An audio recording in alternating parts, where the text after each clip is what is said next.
Buenas tardes, maestra. Mi nombre es Luis Rodolfo Chan Chan. Soy estudiante de la licenciatura en Biología del cuarto semestre, Grupo A. Y yo le voy a hablar acerca de la bacteria Vibrio cholerae. El cólera es una enfermedad diarreica que afecta a personas de todas las edades. Se caracteriza por la aparición de una diarrea acuosa. Al principio la diarrea es espesa, pero conforme van avanzando las horas y el día, esta se va volviendo como agua de arroz, se vuelve un poco transparentosa y líquida. El- la bacteria del Vibrio cholerae es una bacteria gram negativa. Apareció en 1817 en la India y es el responsable de grandes epidemias alrededor del mundo. Desde su aparición hasta la actualidad, se han, se han provocado 5 epidemias a lo largo de los tiempos. En los últimos dos, en el último siglo solo se han dado dos.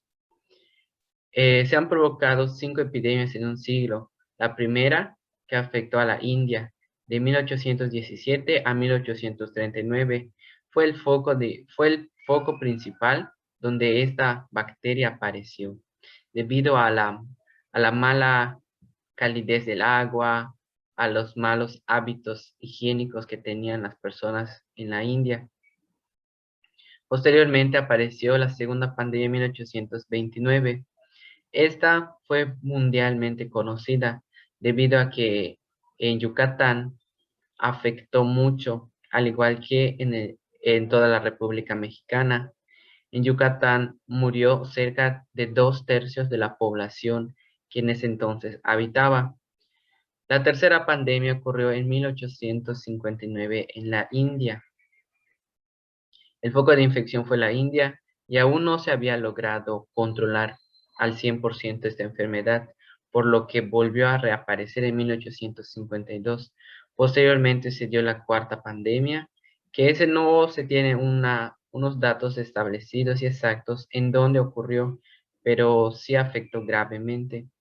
La quinta pandemia fue de 1881 a 1896. Tampoco se tiene registros claros en dónde esta se fue dando. La sexta pandemia en 1899 sigue en la India. La India ha sido el país en donde aún no se ha logrado tener un control. Y actualmente estamos viviendo la séptima pandemia del cólera. ¿Por qué es de suma importancia el cólera en nuestro estado? Debido a que el estado de Yucatán presenta un sistema acuífero interconectado. Actualmente son algunos los casos que se registran en las comunidades mayas. Afecta principalmente a niños de 2 a 4 años. Como podemos observar en la imagen, todo el agua está interconectado por cavernas subterráneas, por el subsuelo de la península.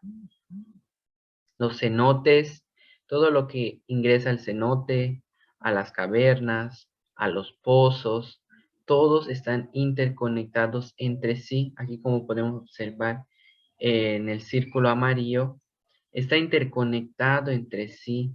Todo esto forma una red acuífera única. ¿Y por qué los niños de 2 a 4 años son los más susceptibles a esto? Debido a que ellos son más curiosos o tienen las defensas un poco más bajas y ellos ingieren agua contaminada que obtienen principalmente las comunidades mayas, ya que ellos no cuentan con un sistema de agua potable, usan el agua de pozo. El agua de pozo es un agua que actualmente viene contaminada, al igual que en las grandes urbes y ciudades, los pozos que antes existían han sido tapados para ser usados como sumideros. La consecuencia es que los desechos se combinan con el agua y estos afectan. Cólera, Vibrio cholerae, es un bacilo gram negativo. Como podemos observar aquí en la imagen, es gram negativo porque al hacer la tinción de gram, esta bacteria se tiñe de color rojo. Como podemos observar esta imagen, está teñida de color rojo. Es una bacteria móvil, es decir, esta se puede ir moviendo y desplazándose a través del agua, del intestino, al ingresar en el intestino. Es flagelado, tiene un flagelo polar, es decir, el flagelo se encuentra en la parte de un polo con un flagelo. Este flagelo le ayuda a la motilidad. No forma esporas. Nunca esta bacteria va a formar esporas. Sobrevive en medios alcalinos. Por eso su importancia en la sobrevivencia en el estómago. El estómago es la principal fuente de ingreso. Si la bacteria ingresa en menor cantidad, esta va a ser degradada por los ácidos grasos del estómago. Pero si ingresa en grandes cantidades, esta no va a poder ser degradada completamente y va a pasar al intestino delgado, en donde iniciará la infección.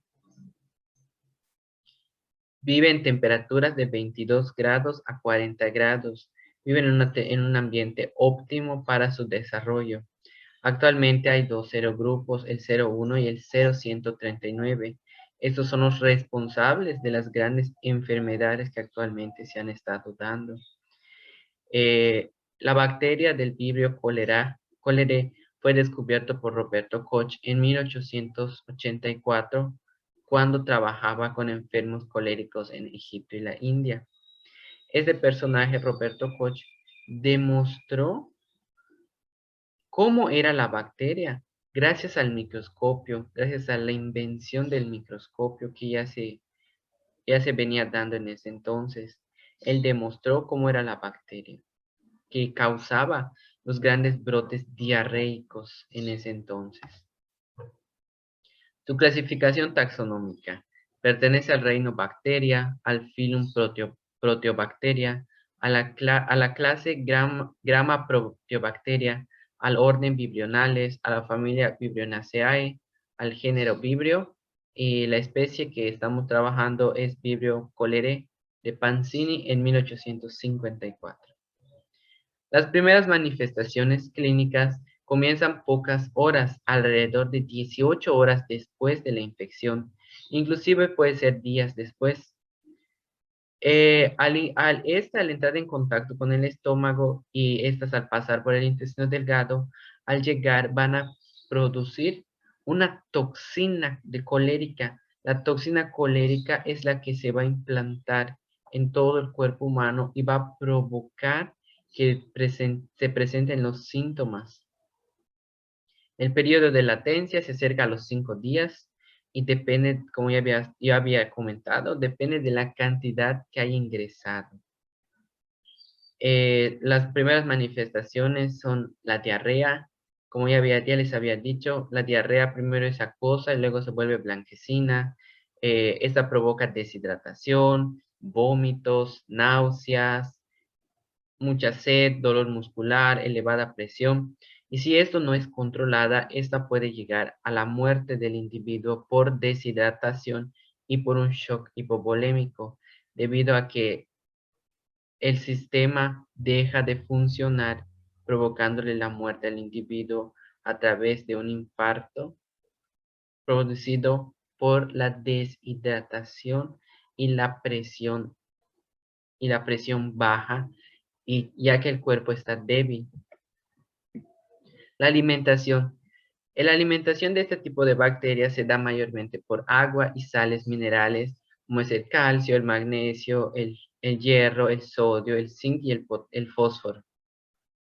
Estas sales minerales ayudan a la bacteria a que pueda, a que pueda seguir su proceso metabólico.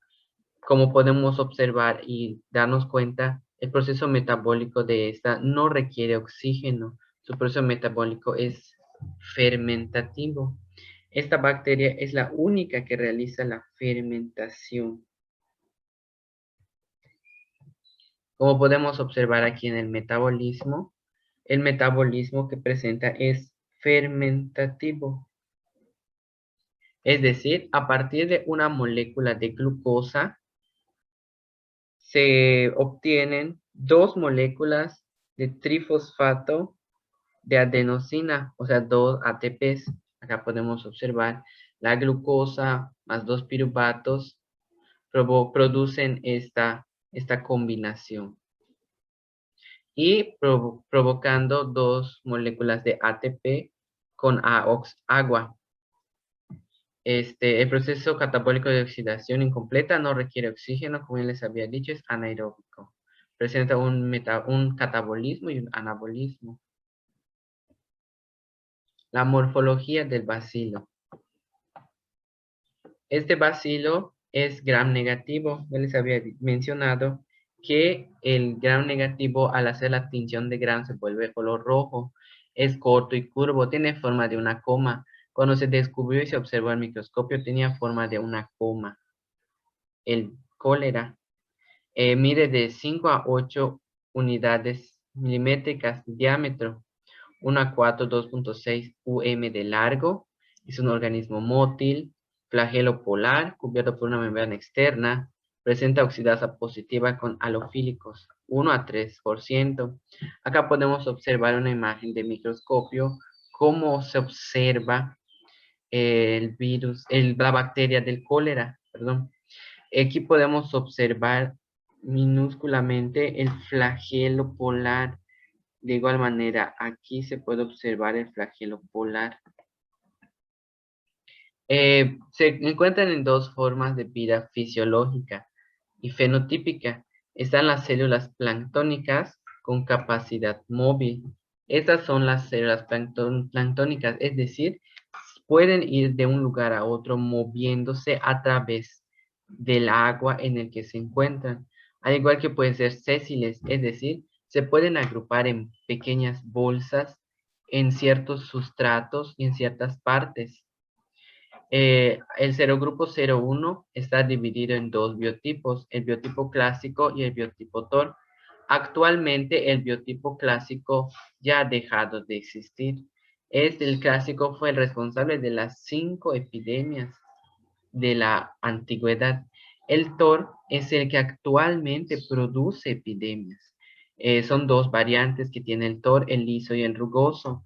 La variante lisa produce menos polisacáridos, forma biopelículas frágiles y es eliminada con cloro.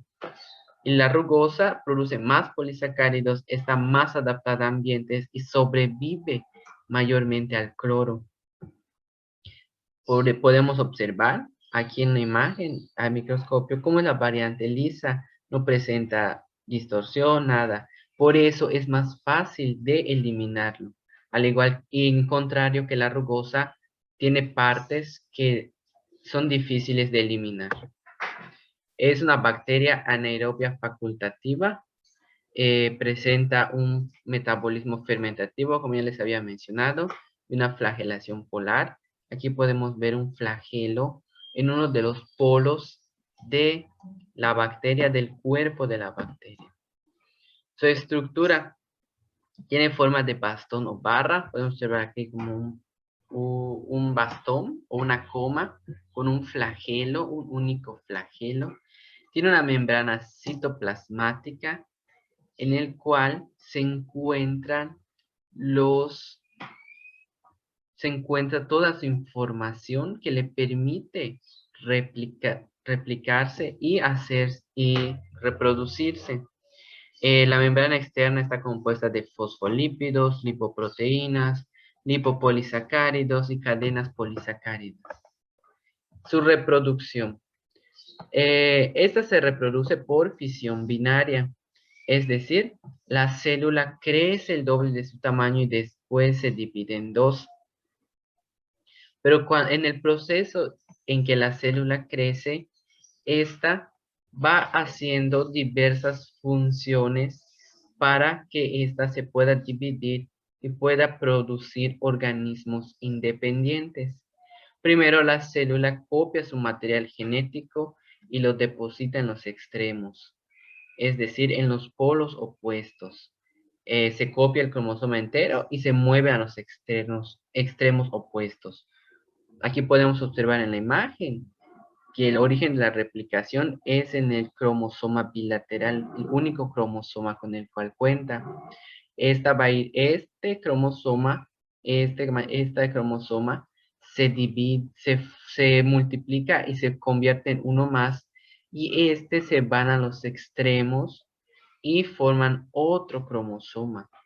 Y mientras está sucediendo esto, esta va creciendo. ¿Por qué crece? Porque al crecer y al existir dos cromosomas, esta se divide a la mitad y forman individuos independientes. Como podemos observar aquí en la imagen de un microscopio, observando cómo este se va dividiendo y formando otro nuevo individuo que posteriormente le sale el flagelo. Aquí los podemos observar claramente cómo de un individuo se formó otro nuevo individuo a través de una fisión binaria. Para concluir con esto, es importante decir que el cólera es una de las principales enfermedades que afectan a nivel mundial. No se ha podido erradicar debido a su fácil transmisión y el difícil control que se tiene, ya que no todas las personas cuentan con un acceso al agua potable. Actualmente, a nivel mundial, las regiones más pobres son África, India, y es donde se da la enfermedad por falta de recursos para poder llegar a ellos con agua potable, información o que tengan higiene. Y esto es una de las graves consecuencias que se tiene actualmente. Cuando el cólera aparece en la comunidad, es esencial asegurar tres cosas: desecho higiénico de las heces humanas, suministro adecuado de agua potable, buena higiene en alimentos y personal. Si se cumplen con las medidas necesarias, se cumplen con los protocolos establecidos, sí se logra controlar la enfermedad del cólera, siempre y cuando las personas consuman un agua limpia y libre de desechos. Por mi parte es todo. Gracias.